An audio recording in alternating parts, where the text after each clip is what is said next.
مامۆستاگەر بێنێت سەر تەوەری دووەم لەسەر بارودۆخی هەرێمی کوردستان.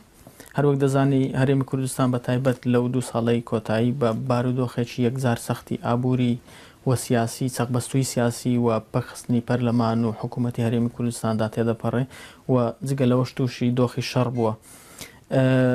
هۆکارەکان بە قەناعەتی جەنابەت چییە و دۆخی هەرێمی کوردستان بەچی دەگاوە چارەسەرەکان چین بۆ چوونی بەڕێست؟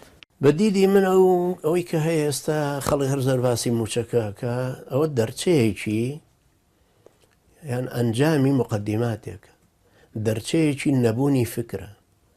پارتیوێکێتی هەردووچیان گەشتونەتە تەنگژەیەکی فکری، هەردووچیان هیچ جۆرە فەلسفەیەکیان لا دروست نەبوو کە سەیری گردون و ژیان و ئینسان بکە، سەیری کۆمەڵگە بکە، سەیری گۆڕانکاری بکە، سەیری قۆناغەکان بکە، سەیری ئامانجانە بکە کە بۆی دروستە بێت. دوو گروپی میلیشیاین، ئەم دوو گروپەیەکی دوو خانەوادە قیادەیانەکە. ئەم قیادانە تەفکیریان لە غەیری بەرلوتی خۆیان زیاتر ناڕۆ. ئەوەی کە خەڵکەکەی تووشی داڕمان کردووە یەکەم ئیفلاسی فکری ئەو دوو حیزبێ. چونکە ئێستا ئەوانەی ئیشتراکی بوون ئیشتراکی نەماون، چکە ئێستا گاڵتیان بە ئیشتراکیەکە دێت، هەموو بوون بە سەرمایهداری نوێ. سەرمایهداریش ئەسڵەن لەگەڵ دیدێکی دیموکراسیا هاتووە. دیموکراسیەکە هاتوۆتە پێشەوە پێشتر هەتاوەکو سەرمایهداریەکە دروست بوو. سەرمایهداری و ئەو بانقانەی کە ئێستا لە جیهانە هەن هەمووی 250 ساڵە هەیە. بەس دیموکراتیەکە لە 1879 شۆڕشەکەی سەرکەوتووە هاتووە.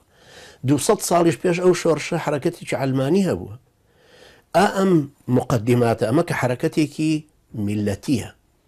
لای ئێمە حرەکەتی میلەتی نییە ئەوان. پارتی وێچێتی بە دیکتاتۆری هاتوونەتە سەر حکم، ڕێگا بە بیرێکی تر نادەن بەرامبەریان، ڕێگا بە خەڵکی دڵسۆز نادەن، ڕێگای بە خاون پسپۆر و شادەکان نادەن، لەبەرەوە خەڵکە ئەیانەوێ وەک شوانکارە و خزمەتکار فیۆدالیزمی ئەوان ببا بەڕێوە. لەبەرەوە ئەسڵەن تەنگژەی یەکەم تەنگژەی فکرە، چونکە نەبوونی دیدێکی فەلسەفی ئێستا غەربی نەروێجی کە قسەی لەگەڵکی دیدێکی فەلسەفی هەیە لەگەڵم مەدرسە فەلسەفی جیاوازانی کە ئەوروپا هەیەی. هەروەها کە تۆ سەیری شوێنێگەکێکی ئیشتراکیە، فەلسەفەیەکی مارکسی بێ ئیشتراکی بێ، هەر مەدرسێکی ئیشتراکی لەو ڕوانگەوە ئەڕوانێتە کۆمەڵگە و دەسەڵات و مجتەمەعی مەدەنی و یاسا. لەمەوە تەنگژەی سیاسی دروست بوو. ئەم دوو حیزبە قەومین، بەڵام ئەوەی توخنی ناکەونەوە قەومیەتەکەیە.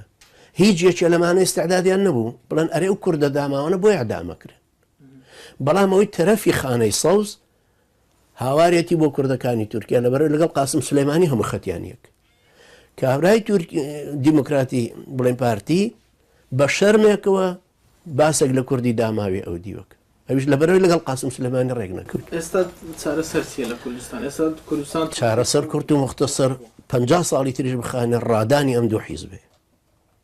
وەکو چۆن چەپیەکان ئەڵێن چارەسەری ئەو واقعە دیکتاتۆریە ڕیشە کێشکردن ئەواتە شۆڕشکردنە. شۆڕشکردن یعنی گۆڕینی فکر، دید و تێڕوانینەکان، بەرنامەی سیاسی. ئەنجا ئەو هەموو بێقیەمەی کە دامەزراوە لە کوردستانە برا نەخێزان ماوە، نەڕەوشت ماوە، نەگەور و بچووکی ماوە. کابرایەکی عەشائیر 1000 ساڵە لەسەر و عەشائیرەتی پەروەردە هەبێ. ئێستا ئەوەی قەدری نازانێت گەور و بچووکیە، دراوسەیەتیە، خزمایەتیە. اینجا ڕێژەی تەلاق، نەبوونی زەواج، بێئیشتی، خەڵکە مەئیوس بووە. خەڵکەوە نییە بڵێ کوردی ئەمە سەبر ناگرێت لەسەر فەقیری، بابوو باپیرانی ئێمە هەر نازانی و نەوت چییە. بەڵام سەبریشان لەسەر فەقیرەکە گرتووە، چونکە قیەمێک هەبوو هەمویانی بەست بەو بەیەکەوە. ئێستا ئەم دوو گاجووتە، دوو گاسنیان لە خۆیان بەستووە، هاتوون ئەرزەکە چێڵم بۆ سەرمایهدارانی دەرێ. ئەوەی ئێحتیمامی پێنادەن خەڵکەکەیە. باش ئەو قەیرانەی کە ئێستا لە کوردستان هەیە، ئەو هەموو قەیرانەی کەڵەکە بوونی ئەو هەموو قەیرانە پێت وایە کاتیە و تێدەپەڕێ یان؟ بالعکس من زۆر خەممەکە وەکو زمانی حوسنی مبارەکی لێت، زۆر خەممەکەوای لێ دێ. ئێستا چۆن لە قاهرە لە زمانی ئەوان 9 ملیۆن کەس لەسەر قەبرستانەکانە خەوتن. جزیرە مقابلەی ئافرەتێکی کردوتی من لەسەر ئەم قەبرستانە لە دایک بووم کە ئێستا دایکم. خەمی ئەوەش من لە کوردستان وای لێ.